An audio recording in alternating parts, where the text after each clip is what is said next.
Good afternoon, unless you're in California. That'll make it a good morning.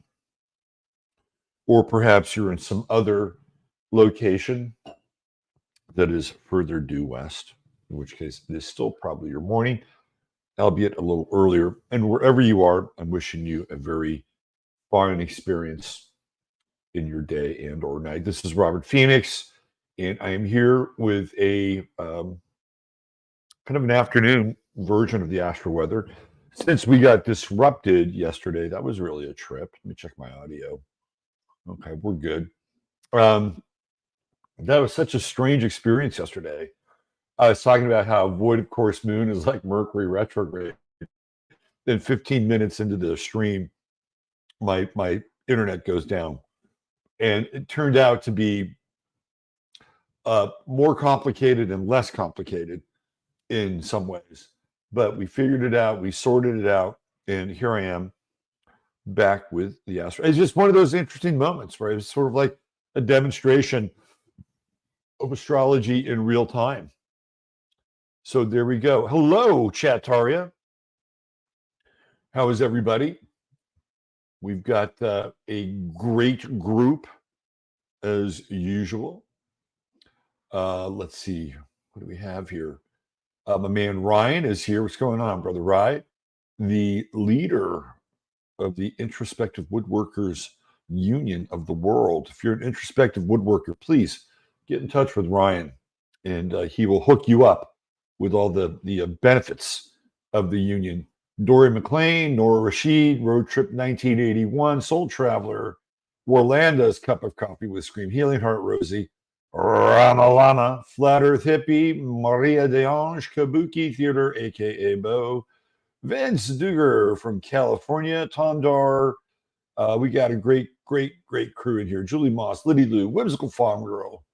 It's an all-star offering. Ursula Hauser. Hey, what's going on, Ursula? Ursula, our gal in Prescott, Arizona. W.C. Ray, Oswald Spangler. All right.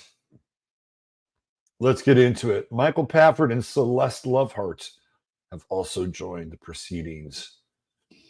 Yeah, it was an interesting time yesterday. Let's put it that way. You know, once I realized that it wasn't going to happen, kind of let go. I went and had breakfast at my favorite local little breakfast joint, and it was a good time. So today, I went to this place called the Stretch Zone, and it's my new thing.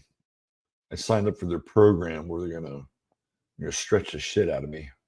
Actually, it's not that hard. It's more along the lines of find the stretching point that is most comfortable and release into that stretch. So that's gonna be part of my Friday morning routine here, a little self-care. So let's get into the weather. Let's check it out. Yesterday was a very interesting day. I started to get bombarded by all of these messages from people about what's going to happen, and primarily domestically here in the United States, because we spent a whole show last week talking about Texas, talking about how they're stirring the pot, and really to use a high degree of discernment and situational awareness, and try to understand who the players are, what's going on, right? I mean, just in general.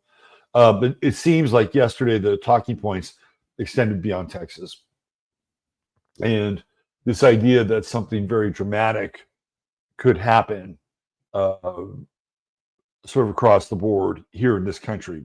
Chaos, right? Project Chaos. But if we expand the picture globally, we're in a very tumultuous and chaotic time with what's going on, right? Like it's just amazing to see what's happening. And we're gonna have Russ on at 12 noon. So I'm gonna try to go to about 11:35 or so, 11:40, and then take a quick breather and then jump into our monthly connection with Russ. And of course, Russ right now he's the guy. He's the go-to guy to find out what's going on in the Middle East, specifically Gaza. Now, they're trying to arm up and they're pounding the war drums for Iran. And clearly there's an ongoing conflict with Yemen and the Houthis. So there's that. We've got the massive farmer strikes that are going on in Europe right now. We have a huge amount of information coming in with migrants, displacement. We're starting to see quote unquote anomalous events taking place where people are being displaced, where there are acts of violence that are being perpetrated now here in the United States, right? So I'm just giving you sort of that picture of the chaos. And of course, all of it's engineered. It's all engineered. Ordo ab chao, out of chaos order. This is all staged. It's all artificially stimulated. It's synthetic. And at the same time, it's having an impact on our lives. And yet, we are tasked with getting through these times. And not only just getting through, but finding some meaning, value, and merit to our experience. That's where the moon in Scorpio comes into play, because what does the moon in Scorpio generally do? It brings things up. When we deal with the moon, we're talking about land, we're talking about our homes, we're talking about security, the things that make us safe, right? The moon is a lunar component, represents the fourth house. Hopefully, where you grew up, moderately safe compared to, that's a very subjective term, right? Like, I'm sure that, it's really interesting. There was this clip from a family in Gaza.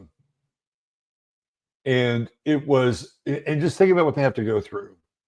Think about what they have to go through, because they live there. And it was this mother who said, no matter what happens, we're together. I mean, think about those words.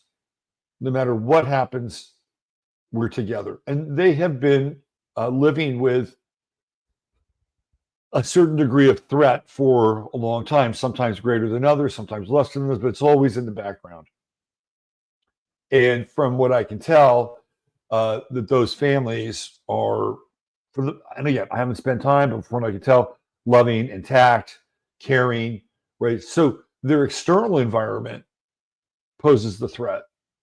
Here in the West, we have our external environment for the most part, which has been not threatened, right? We have the semblance of order, we have the semblance of security, but on the other side of that, between those four walls, that's not always the case. So it's always interesting when we're talking about the fourth house and theoretically what we're supposed to expect from it. But that's the bottom line. That is kind of the fundamental purpose of the fourth house, is to give you an idea as to the space of nurturing, growing, emotional inputs, all that stuff. That's the moon. And so here we have the moon in Scorpio, which is dark. It's in its detriment. So what happens with the moon in Scorpio? We go through our fears. The moon in Scorpio will dredge up the fears of lack of security, whatever they are, financial. We get into Scorpio, we find out that almost every single fear is connected to the fear of death. So I'm not saying that this is what's going to happen today or over the weekend, but hey, look, when we have that square to the sun and we have this square with, the opposition with Uranus, right? So we're in a fixed T-square pattern, which is very disruptive. On the one hand, you could use that pattern to disrupt your tendencies, right? So what did I do today? Not that I planned it out this way, but I got up, I went to a place where, that kind of made me feel a little uncomfortable. It's like, oh yeah, my body can't do that. And I think she used the term control freak as it related to my body. Like she didn't call me a control freak, but she kind of alluded to it because my body was having kind of a difficult time releasing, right? And that's like kind of moon in Scorpio territory. Oh, we have to learn how to let go of control sometimes. And if we don't do it, if we don't consciously do it, and this is, again, I'm just going to use my morning experience here. This is a stretching metaphor. And this T square is a stretching metaphor. It pushes the individual to kind of go, hopefully gently, beyond your limits. If you don't, then yeah, this could be a very interesting weekend, and not in a, how do I say this? Not in a positive way. I see this weekend, today, tomorrow, being explosive. This is explosive energy. Now, on the one hand, we talk about the disruption of patterns, which is clearly part of this mix. And even the part of fortune at 1313 says, yeah, go ahead. Disrupt your patterns. Don't do things like you normally do, right? You don't have to be willfully self-destructive, but you may want to look at, well, I do this on this day, and this on this day, and this on this day. This represents a healthy break in the pattern. That's a better opportunity or better option than having your patterns willfully break you. But from the collective perspective, I would say the energy here is explosive. And when we deal with Scorpio, we deal with the underworld. We deal with money, we deal with finances, we deal with the ripple effect, the domino effect. This is really interesting. I didn't realize this until last night. This is just a little bit of a side note here. But I was watching an interview with Peter Zeihan. If you have not discovered Peter Zeihan, Zeihan, this guy is brilliant when it comes to not just China, but geopolitics, economics, kind of the meta social look at everything. It's all backed by numbers, history, calculation. Brilliant guy. And one of the things he talked about was how China's agriculture is incredibly precarious because they don't have great land in China.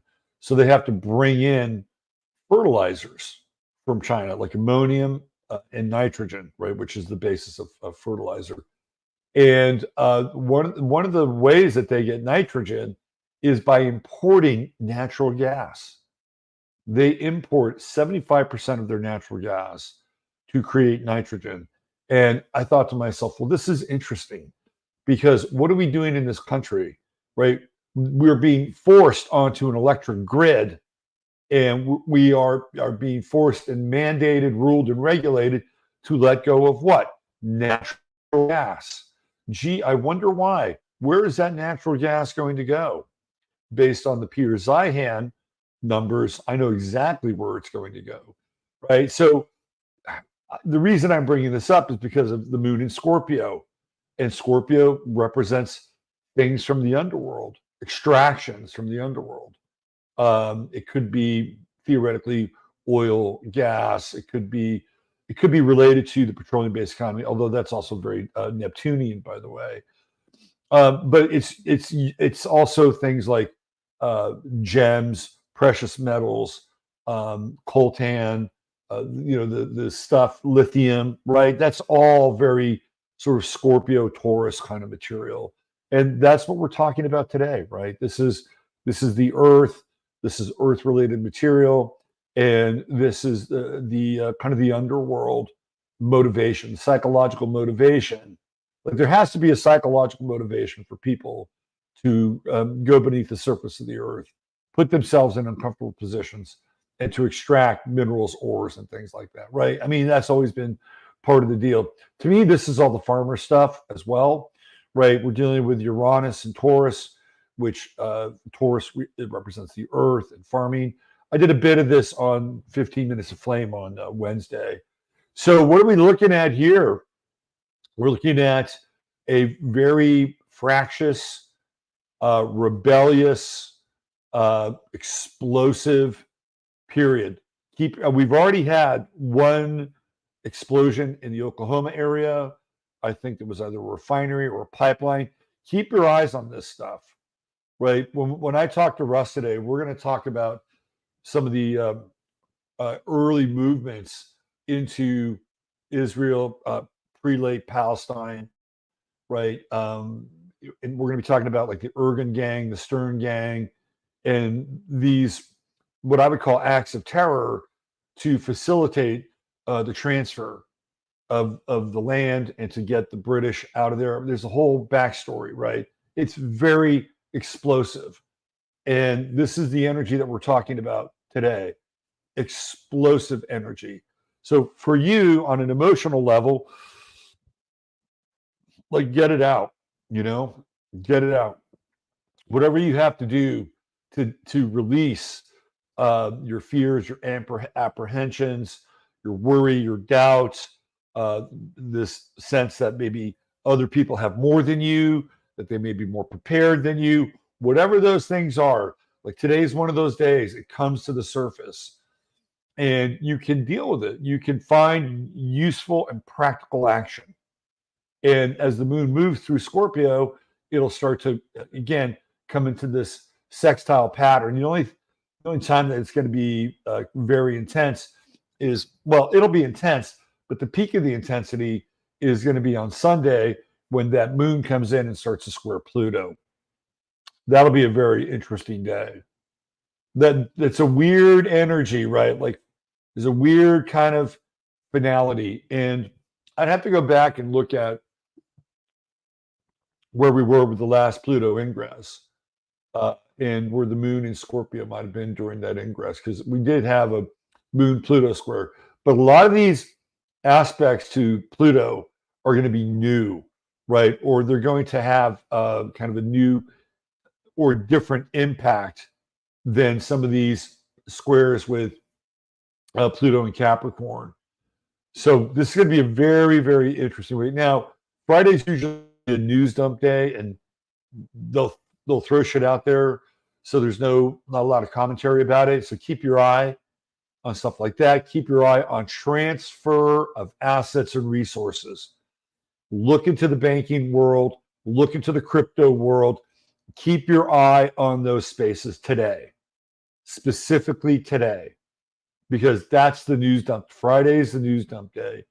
Now, there is a fine line between being paranoid and prepared. But today, especially over the weekend, this moon sextile into Venus and Mars is good because it allows you to find something productive. Find something productive. Capricorn is all about being productive and looking at the future. Capricorn plans for the future. So look at some future planning for yourself. Like even today, it's like, well, where do I want to be in 3 months with, my body? And I've been going to the gym. It's a different kind of training. I need more flexibility.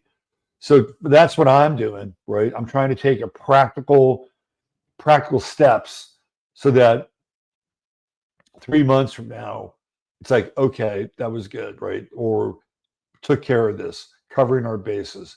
And that's just my version of it. You may have your own version of it.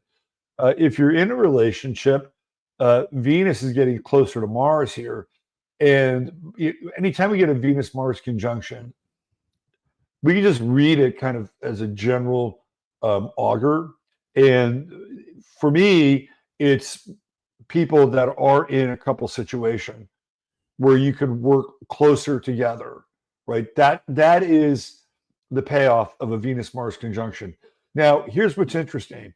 Because it's in Capricorn, it doesn't necessarily mean that you have to be in a committed, monogamous, whatever partnership with another person that you are and have been with, right? Capricorn is very businesslike. So you could look at your relationships that are business related and or have to deal with things like your finances, your financial planning, anything along those lines. Work closer with people you have those relationships in with your life, so you can take, I would say, greater, faster, more informed action. Also, Capricorn represents fathers and hierarchies. So this is a really good time. And we'll throw mothers in here too, right? This is a really good time for reaching out to elders, right? This is kind of an elder period and an elder phase. And especially with Mercury here in Capricorn, almost getting ready to transition into Aquarius. Being able to share wisdom, being able to share insights. From just an operating system, Um, what else do we have here? That Mars, we've been talking about this Mars Uranus trine for the last week, which is take action, do it quickly. Once you're informed, you have to have informed action with Capricorn. You don't fly off the cuff with Capricorn. It's not how it works, right? You line it all up, you line it all up, you line it all up, and you execute quickly. And the whole idea here is, again, to integrate more efficiency into your life. More efficiency. This Venus trine is coming up. So now we're within 7 degrees. And that's also interesting as well, because through relationship, and maybe relationships that have showed up and appeared in a certain way over a period of time, like these relationships now can begin to look different, and not in a bad way, right? Not in a way where all of a sudden you're shocked, although with the square with Chiron, there may be a little bit of that, but it's the ability to have pre-existing relationships and to reinvest in them and to look at them in a different light. And one of the things that we all get trapped with or in at times is typecasting people in our lives. And well, this person is this and this person is that. We create our own kind of typology for people. The Venus-Uranus trine, using a stretching metaphor, is a release and an easy letting go of those kinds of typologies. So it's kind of lifting the definitions or the limiters or the barriers on how certain people show up in your life. And it could be a really good way. It could be a really liberating kind of reevaluation of your relationships. Oh, you know what? This is interesting. This person is more interesting than I thought, or this person has more to offer than I thought. And the same thing can be true for people coming to you. And all of a sudden it's like, you know what?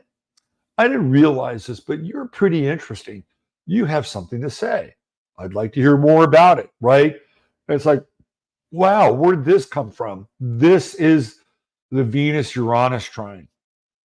And it also feels, I'm always clocking the pulse. Like I'm taking the pulse of the public.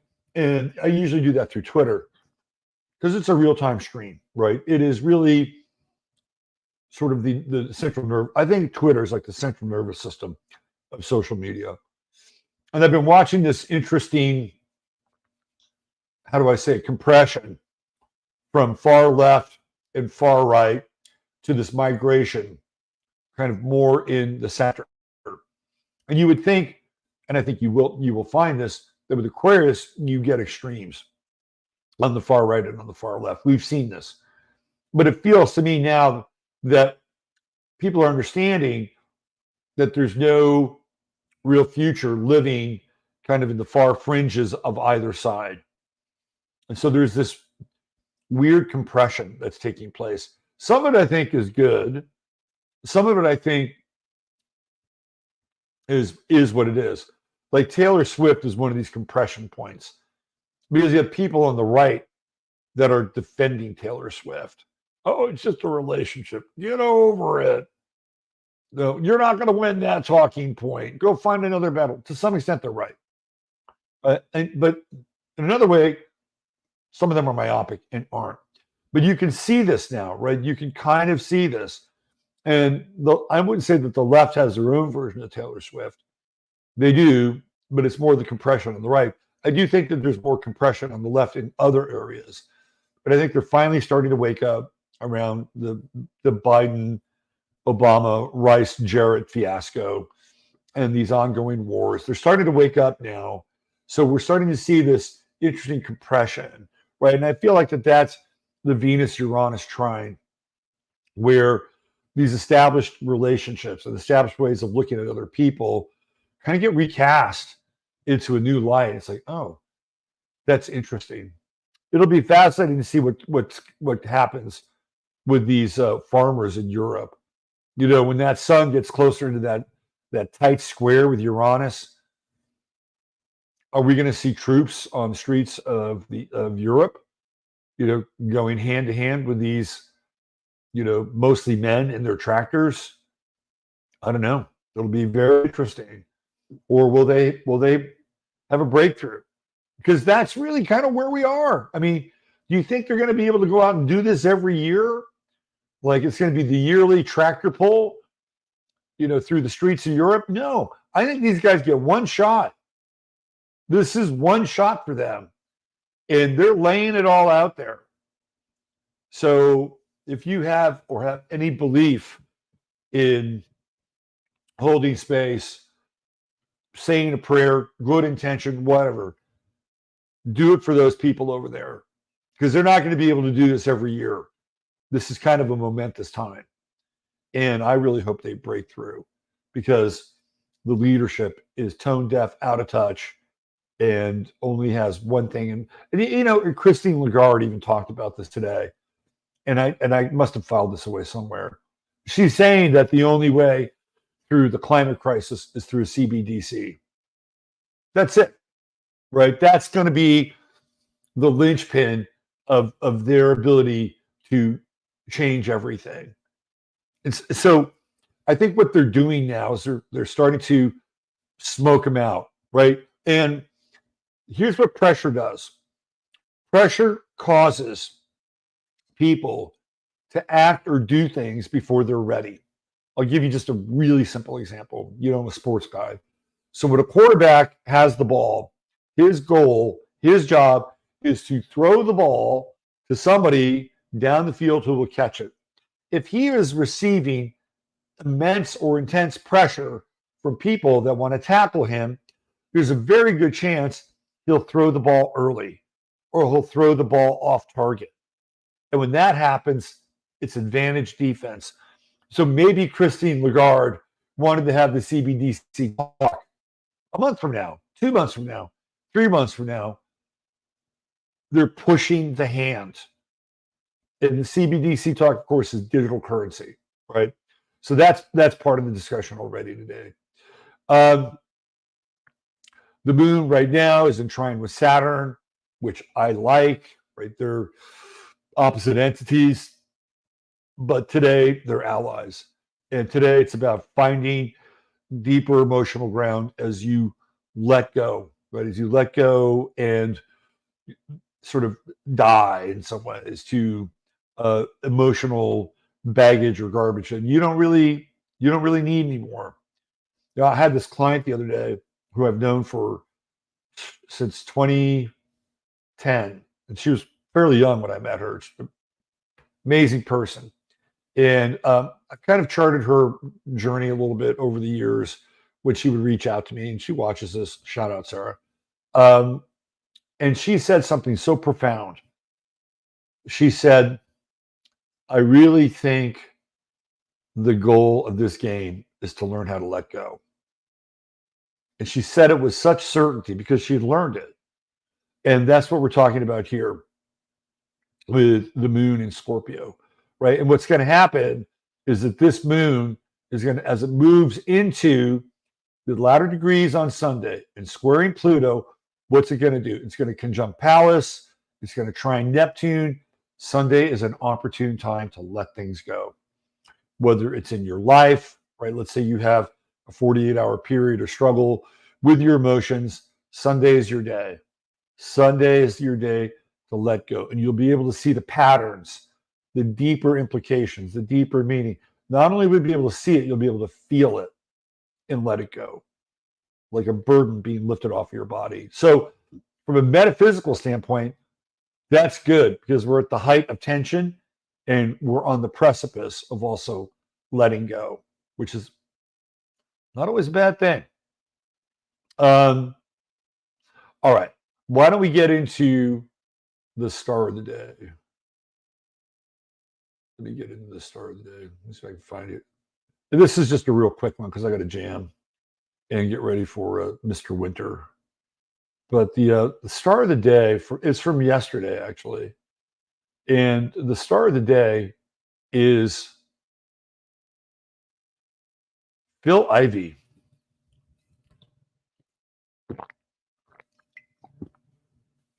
And the reason I wanted to do Phil Ivey's chart is because Phil Ivey was and has been for quite a long time one of the premier poker players in the world. I think he must have started when he was around 18 or 19.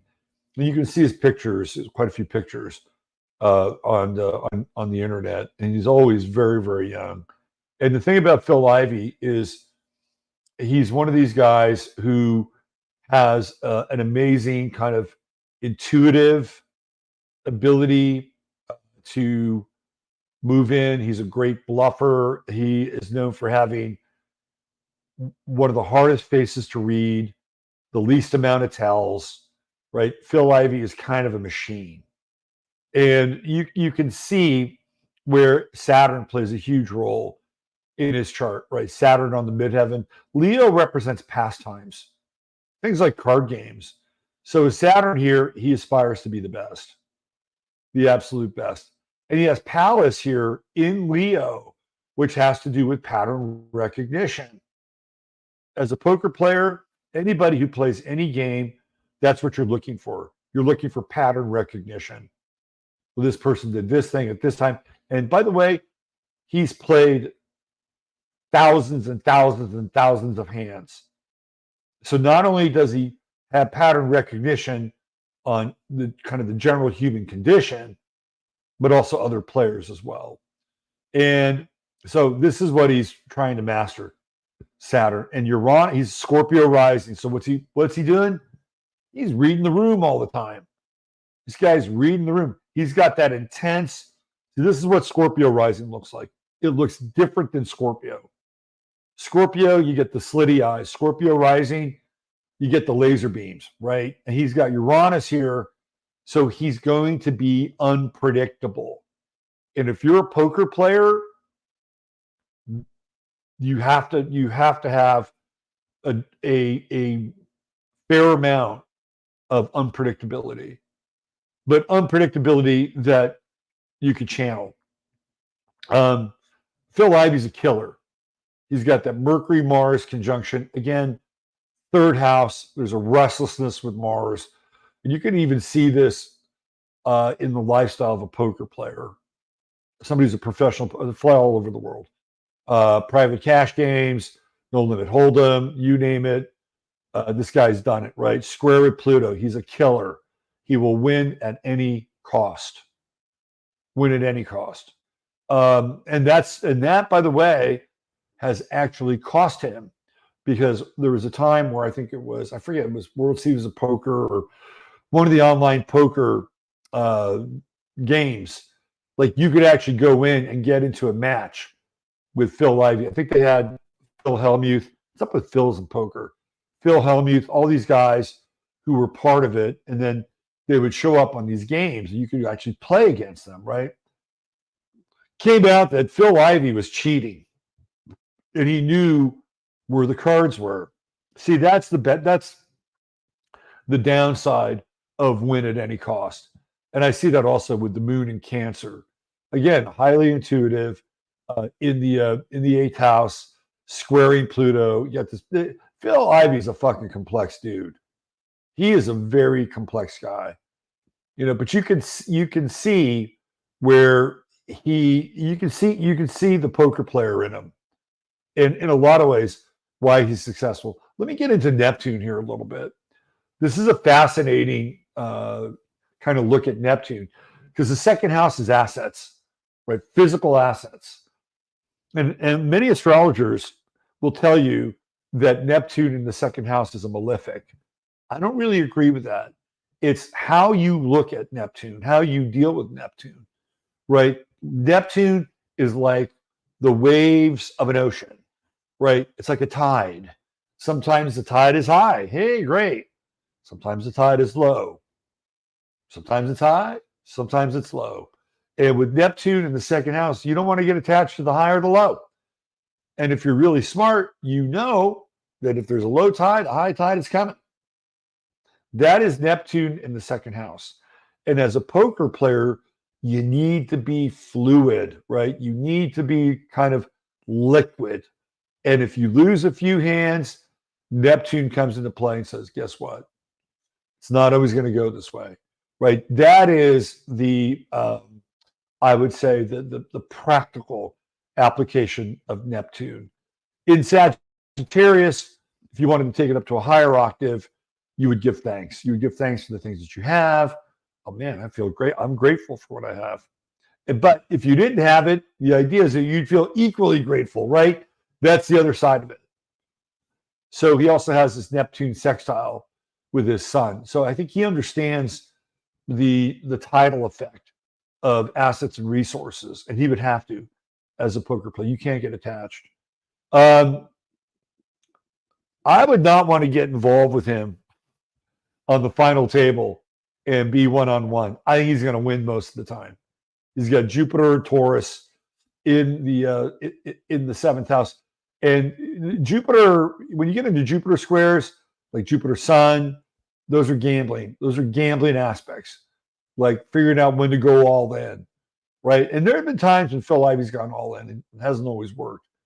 But I would not want to get involved with him on the final day one-on-one play. I mean, what you would hope with Phil Ivey is that the mistake, you would have to hope that you could stay in there long enough so that you could catch him on a bluff.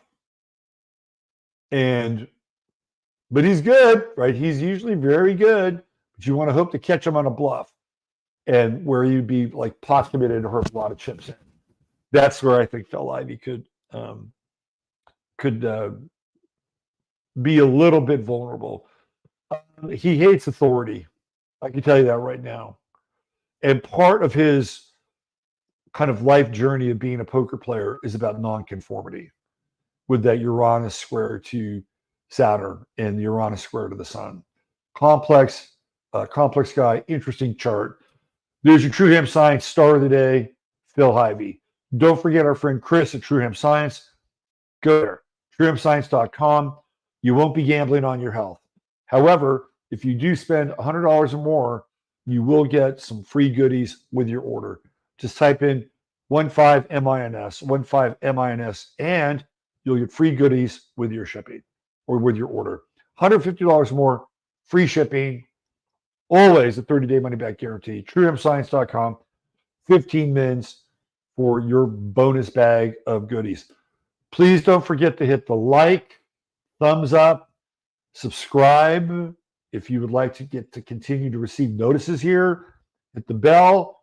And if you feel like it, you can leave me a cup of coffee, link below. I'll be back here in 20 minutes with the man himself, Mr. Russ Winter. Take care. Have a great weekend. I'll see you guys on Sunday night. Bye for now.